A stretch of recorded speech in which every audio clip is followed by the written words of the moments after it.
Hello, everybody, and I want to welcome everyone to another podcast episode. And today we have the beautiful Dr. Angie here with us. So thank you for being and joining us. Hi, Sam. It's an honor. Thanks for inviting me. Oh, it's actually, thanks for being here. Actually, I feel very excited about this conversation, and I just know there's going to be the moment we start talking, or you start talking, there's going to be some serious pearls coming out of your mouth. So, like for those that don't know a bit about you, I'll just kind of give you a slight intro. Dr. Angie is an amazing chiropractor. She works with her husband up on the Gold Coast in an extremely well-organized, very well-run business and a very successful practice up on the Gold Coast. She's been rocking for many, many years, and I'm quite excited about hearing her journey on why she's now, I suppose, stepping out into the speaking platform. And I've heard her speak at Concordia. I know she has a lot of training with the TRP modules. So, Ange, tell us, for you, obviously, chiropractic is a big part of your life. And I know you've been involved with quite a few different seminars. Can you share us a bit more about your backstory? Yeah, of course, Sam. So I've been a chiropractor for 24 years. Next year, we celebrate 25th year as a chiropractor, which is pretty exciting. The reason why I'm excited for 25 years is because culturally, a generation spans 25 years. So to be in practice for 25 years means you have actually influenced and impacted an entire generation, which is part of the mantle over our life and part of our calling. So I'm excited for that. Moved to the Gold Coast from Victoria in 1999 with my husband, Nick. We're both from country Victoria. I'm from Mildura, Nick's from Geelong. We went to RMIT from 93 to 98. I'm showing my age here. But I still, like yourself, Sam, aspire to be, cool and groovy. But as soon as you say the word cool, you're automatically not. But, I'm repping a cool jumper today, and my kids think I'm cool, so I'm running with that for as many as possible. Apparently the word groovy is also a bit outdated as well. So yeah, that sort of puts me right back in the 70s. So yeah, we opened Optimal Health in November of 1999. We're very focused for 10 years, for a decade. Actually, it was 11 years. We were both full-time, very large volume, consistently high volume for a decade. And we actually have retained 60 to 70% of patients that started with us back then are still with us now. Which means we have people who are in their 20th year of care, 21st, 22nd year of care, which again, for Nick and I, is important. It's part of our calling. It's part of us being local chiropractors, having an influence in our local community and really making change. So that's a little bit of backstory professionally. Mama of two, got a gorgeous daughter who's 11, a son who's almost 9, and very happily married to my husband, Nick, who's also a chiropractor. And I barrack for the Geelong Cats. Oh, that's the only thing you shouldn't have said. That's okay, because I live in freaking Geelong and they're everywhere. So now I've got them everywhere around me and on the screen. But I need to double click on something there for you guys listening to this. Is if you didn't catch that, or if you're new to business, 60 to 70% retention rate over 20 years is absolutely incredibly unheard of. Like, that means that could you imagine if you had 10 new clients today, most of us be excited about converting 70%. And that's kind of what they say is a good conversion rate of 70. That's for their first conversion into maybe 36 adjustments for the first 3 months or whatever it might be. Do that for 20 years. Holy moly, that's incredible, and I can't believe that.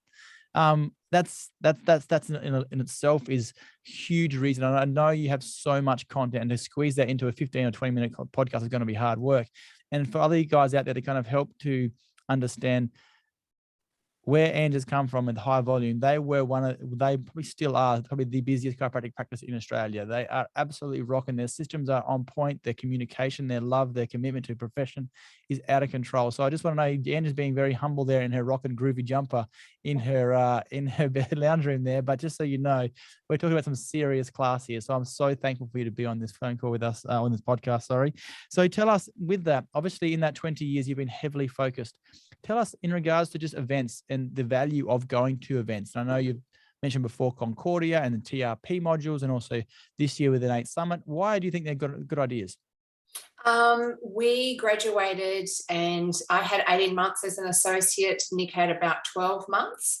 And Nick was extremely good student at university. I was not. I was the party animal who was either late or hungover, or, you know, insert any other sort of adjective you want there. However, Grace intervened and I became a very good student. So when we started Optimal Health, we both had the heart to be the best students that we knew. Okay, so that meant to have a very teachable spirit. Just because we graduated didn't mean that we knew pretty much anything, really. You've got a whole lot to learn, you know, in terms of whether you're working as an associate or a principal. So we just approached learning as an ongoing part of our life. We do consider ourselves to have very teachable spirits, very humble, very open-minded, very open-hearted. So we actually, Nick put our coaching, we got coaching straight out of university with a coach who's no longer coaching anymore, but he's based in the USA. We love him dearly. He's been one of the greatest gifts in our life. But we got coached very early on, straight out of uni. Nick put the coaching fees on a credit card that he had to go and get. And that's how much, I guess 2 words that would describe our approach to ongoing learning and constantly redipping ourselves and making sure that we're constantly being involved in learning more about, you know, practice, is we've been all in. We've been all in for 22 years. We're still all in now. So we were very involved with a coaching group for 10 years that ran from 2000 to 2010. That really set us up. So if you can, the followers listening, again, I'm showing my geriatric age here, but we built Optimal Health without social media. Social media did not even exist from 99 to 2010, which is when we really built. So we were taught to build it once, build it right. And the thing with this, and I'm going to talk about this a little at the summit, is that the most successful practices in the world are actually the most boring, Sam. And that's something that really kind of like it jolts some people. They think it's got to be all hype, all spears, like all smokes and mirrors and disco balls and whatnot. I have had the privilege of having a very bird's eye view of the most successful practices in the world, and they're actually quite boring in as much as their approach, their methodology, how frequently they get in team trainings, how frequently they immerse themselves in events and conferences and those sorts of things. And really they just apply something and they're all in with that and they just keep it ticking along. Because chiropractic is perfect, because the principle is perfect, we don't have to be. We just have to be teachable, implement something, stick with it, be consistent, and you know, the results very often do follow. So those sorts of practices in our experience tend to be the most fruitful, the most profitable, and more importantly, the chiropractors are the most healthiest. They still have joy after 20 years. They're not bitter and broken and jaded and apathetic. You know, they're still very passionate.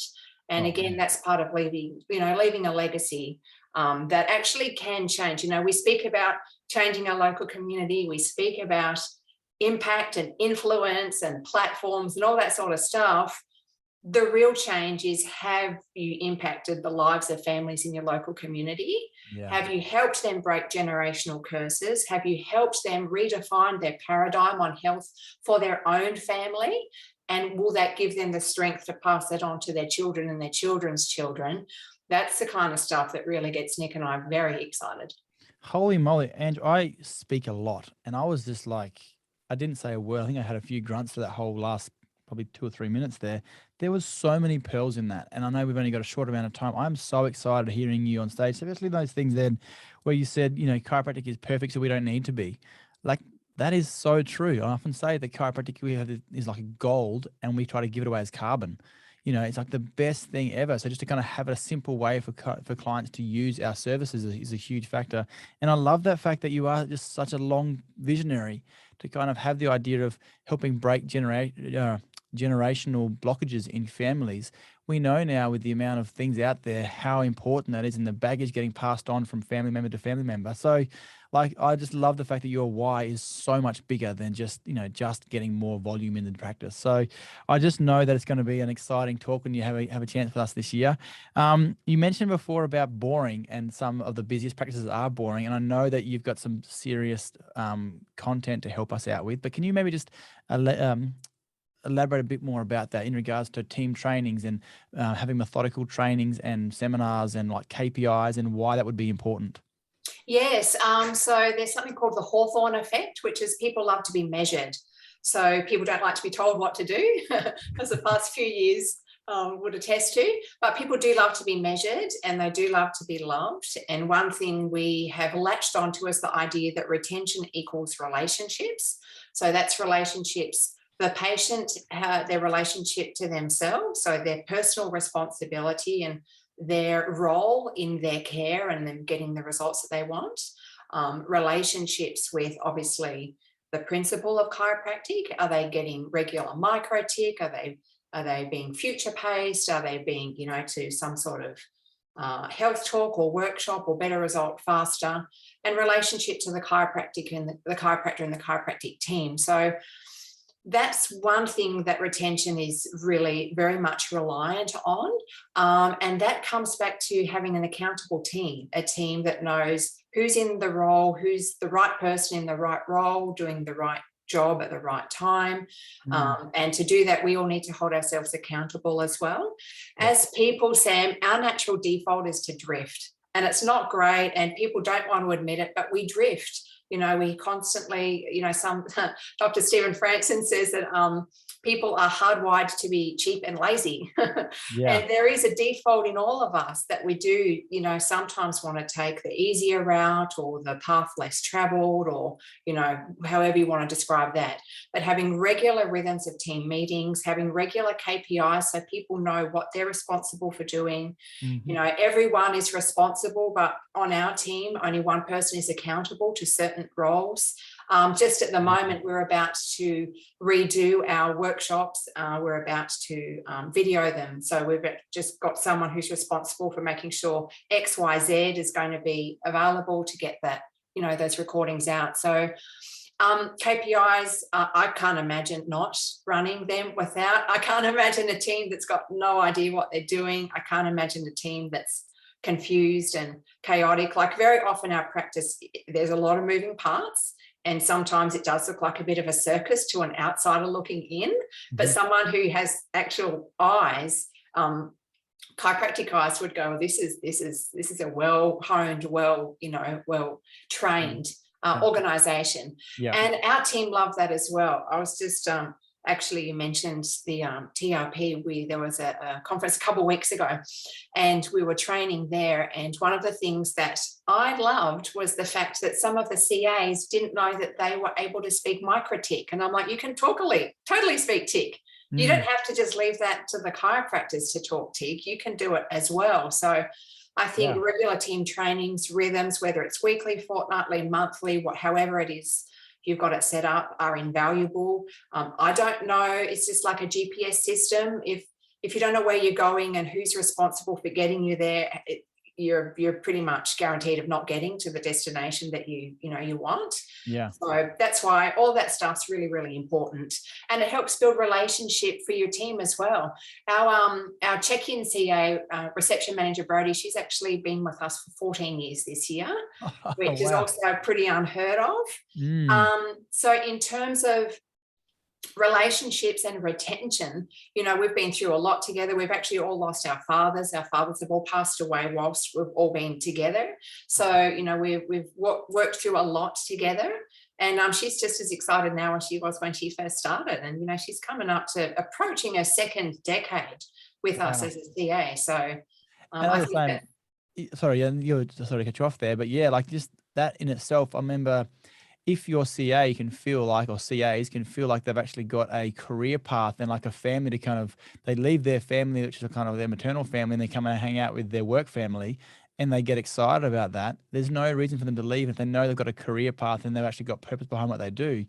It's not just going to be a job for them. It's going to be like literally, hey, guess what? At the party on a Friday night, no, this week I did this and this and this, rather than, oh yeah, I just crunched some numbers. I just put some payments through. So what you're speaking there is absolutely gold. And I love that idea of having your team so heavily involved and having them. It's unfair almost on your team. I would find that if they don't know what they're doing and there's chaos, and they're kind of feeling like, oh my gosh, I got to go in there and try and patch together the doctor's chaos, that's just not fair on your team members. So I can totally imagine that what you're saying is going to be even more exciting this year at the IN8 Summit. So thank you for sharing some of those pearls. Can I also ask in regards to that? So you said that you've done a lot of team training, and you've done a lot of, you and Nick have done a lot of work on yourself with your coaching and that kind of stuff. Why would events, for example, like the IN8 Summit, be of value for teams to come to, do you think? Well, again, we all need accountability. We all need to have our vision increased. We need to be around like-minded people. Again, I think it's just going back to that teachable spirit, Sam, and to have that and like really hold on to that and latch that for the entirety of your life, because we don't know everything. Hopefully, as we get older, we get a little more wiser and we become a little bit more discerning. Yeah. However, it's just so important as humans, we are built for community. We're built for connection. We're built for relationships. There would be a significant disharmony and a discord if the chiropractor's going but leaving, their team at home. Yeah. So I just, I can't imagine operating any sort of practice, whether you're starting from scratch or whether you're seeing volume. Everyone needs to be on the same page. Everyone has to have belief and roots into the vision of the practice and what the mission is. And it actually just helps everybody on their own journey as well. Sometimes we can assume that our team love ADIO as much as we do, that they live the inside out philosophy as much as we do. Now, I can very humbly say our team do, and that's why they're amazing, because they're the real deal in terms of applying the chiropractic principles to their entire life, like how they birth their children, how they raise their children, how they take care of their own health, their bodies, their finances. The ripple effect is actually quite significant. So our team have been wonderful with that. So I think give team the opportunity to get better. And the only way to do that is to invest in them and bring them along to the IN8 Summit with you. Yeah, I love that. I love the fact that, you said before that teachable spirit, I think, is the word you've mentioned a few times now. I've written it down twice. I've actually written nearly 2 pages of notes here with you so far, and it's only been 20 minutes. So I can't wait for the full talk that you're going to be delivering this year. Teachable spirit and having that humility, or that having humbleness, not quite the right word, but I think it's humility, that when you can actually go there and be open-minded and be willing to learn from so many. And I know we've got some people on stage this year that have got amazing wisdom like you do, that have been in practice and have got runs on the board for 25 years or so. And we've got some young chiros that have literally just said yes. And I think Olivia was one of them. She just said yes the whole way. She's just freshly out. And she's that same thing, almost like closed her eyes and said, I'll just follow in the coattails or the people above me. And she's done some amazing things as well. So I'm just so excited for the fact that I just know when I first heard you speak at Concordia a couple of years ago, I was just like, wow, who is this person? I was blown away. I think I wrote about 5 or 6 pages of notes in a short amount of time, just because there was so many pearls. And you don't left brain it. You just right, but it just flows out of you, and your heart space just opens up. And for me as an attendee, and even as a friend of, I just hearing you talk, I'm having a coffee at breakfast time at one of the hotels over in Adelaide. And I was just like, by the time you walked out, I was just kind of like, whoa, that was like an investment in time with just being around you. So I just feel like you're an amazing human being, and I can't wait to spend more time with you and hear you on stage this year. I'm going to finish off by asking, you have had a rockin' business for quite a few years. You and Nick have done an amazing job with your team and having, your team members there for 14 years with you. Was it Brody you mentioned? Was it Brody you said? Yep. So with that, what has been the spark, or why has it been the last couple of years now where you've decided to, I suppose, bring out the teaching element, or be willing to kind of show the profession the inside version of, Nick and Ange, and what's the spark been to kind of allow that to happen? Yes. Just being called to, Sam. It's just obviously the seasons change, very hands-on parents and extremely hands-on mum. Our children are in grade 6 and grade 3, so they can read, they can write, they can do maths. So in terms of time spent with them, sort of nurturing them, I have just a little more time now. Okay. I guess also being a parent, losing my dad, he had cancer, and it was a grueling 14 months. So I've had a very up close personal look at that whole system, that whole industry, and that I speak about this a little at IN8, that one day in particular changed my heart. It really did. If I can try to describe the emotion, I was enraged and just fired up and all sorts of other things all at the one time, you know, at something that happened to him, you know, through his cancer journey. So I think it's having lost a parent. I think it's having worked with other people who have lost family members. It's being a mother. It's having a little more time. It's being called to help influence and really just come alongside. One thing I will say, you know, I've 24 years, 2 decades practice, all that sort of stuff. Sam, when I started out, I actually sucked. Okay, and I'm going to speak a little about this at IN8 Summit as well. So we were young, so young, 24, building a business from scratch that went from naught to something very big in 18 months. So we were just doing everything that our coach and other chiropractors and mentors, you know, were seeding into our lives as well. But particularly my public speaking sucked. It was woeful. If there was like a spectrum of awesome, exceptional, remarkable, great, woeful, embarrassing, spectacle, for 3 to 5 years, I hanged out somewhere between spectacle, embarrassing, woeful. Okay. Wow. I reckon that's pretty, that could be harsh on your end. I wasn't there, obviously. So, but thank you for that humility as well. That's just honest. And I would finish these workshops, and Nick was doing a group R1 at the same time. So I had to be done at a certain time because I had to adjust these people coming out for their first adjustment. So I only had about 1 to 2 minutes to sort of wallow in self-pity and self-flagellation and all those weird emotions we take ourselves to someday. But I knew it was embarrassing. I knew it was really, really bad. But every single time when I finished, I just literally said to myself, well, that was embarrassing. I'll try again next Thursday at 7 o'clock. And I literally said that to myself every single week for 3 to 5 years, because we used to do our new patient orientations every week, Thursday night, 7 p.m. And I just said that to myself, well, that was embarrassing. I'll try again next Thursday at 7 p.m. So I just say that as a word of encouragement that, you know, you hear people speak and they've had decades of help and they've been through all sorts of seasons in their life. How someone is based on how you hear is very different to how they start out. Yeah, and so long as we actually keep immersing ourselves in things like the IN8 Summit and other seminars and coming together where we've got 1,000, 2,000, 3,000 chiropractors all coming together 4 to 5 times a year. I know, Sam, that's your vision. Regardless of what the title of the conference is, I think that's how we actually get better. And to be frank, it's how we're going to usher in a new era of chiropractic, which is something I'm very excited to do. Everyone else is doing that across all sorts of other, professions and industries and those sorts of things. So I'm very excited to just be with other speakers, to deposit whatever I can into the hearts and spirits of, all of the attendees there. To know that I'm very, very humble. I'm more than willing to, say what I've done wrong. I make plenty of mistakes still now, even.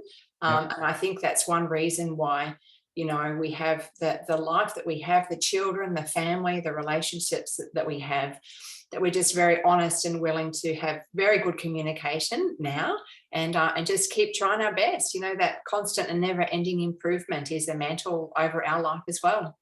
Oh, I love that. And I'm just going to highly encourage for all the attendees that are going to be there this year. And if you haven't decided to come yet, I'm just going to say, just get there and you're very approachable. You're a wealth of knowledge. I've heard that you've heard me say it a few times so far in this podcast, but I'm going to be the first to say, if you're around the bar or in the coffee shops and you're waiting for it and Angela's going to be there for the whole weekend, just go and talk to her. I mean, those that know you might be like, oh my gosh, she's amazing on stage. But all of the speakers this year, they want what you said. They want to have that kind of like, let's do better. Let's if you're going to kind of hear one pearl that's going to give a better adjustment to help that one person in your practice, you're in the Gold Coast. But if someone hears you speak from, say, Adelaide, they're going to go back and be a better version of themselves for their community. So I'm going to highly recommend for all of you attendees, go up and say hello to Ange. Just like I felt like in your presence, I just absorbed some certainty and just some, I'm not sure, like almost humility. I've said the word a few times today, but you've just got this presence about you. You've got the runs on the board and you just know what you're talking about.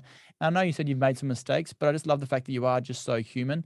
And yeah, you're right. Our big vision is to have imagine having 2,000 people, which is half of the Australian chiros, give or take, traveling 3 to 4 to 5 times a year, where you just go and you high five, you hug, there's just no agenda, but you do. I love you for the fact that you do what I do, and we're just going to help our community get better. That's going to build some serious change in our lives and our communities in decades to come. And I love the fact that we've all got that similar vibe, and I just think that I can't wait to hang out with you in a few months' time. So Angie, thanks so much for being here and for being on this podcast. I know you've got to race off very soon. So from the bottom of my heart, thank you for saying yes to speak. And I know we're finally getting a chance to be hands-on again and face to face after the last couple of years. So I'm pumped, I'm excited, and I just want to say thank you so much for saying yes to be on this podcast and for doing all that you're doing. Oh, thank you so much, Sam. It's been an honor, and I can't wait for the IN8 Summit either. Yeah, it's going to be lots of fun. It's getting closer and closer, only a few months away now. So everybody, thanks very much for being on this podcast. And I've had a lot of great feedback about the last few we've released. So this is going to be an absolute pearl that I have no doubt you're going to come back and rewatch a few times. If you haven't bought your tickets yet, go online, buy them. We know it's going to be an amazing event this year in Sydney, and we're going to have some pretty amazing talent on stage. So you'd be crazy to miss it. So big hugs, and Ange, I'll see you in a few months. And everyone else, stay classy, and see you in a few weeks. Bye. Thanks, Sam. Bye.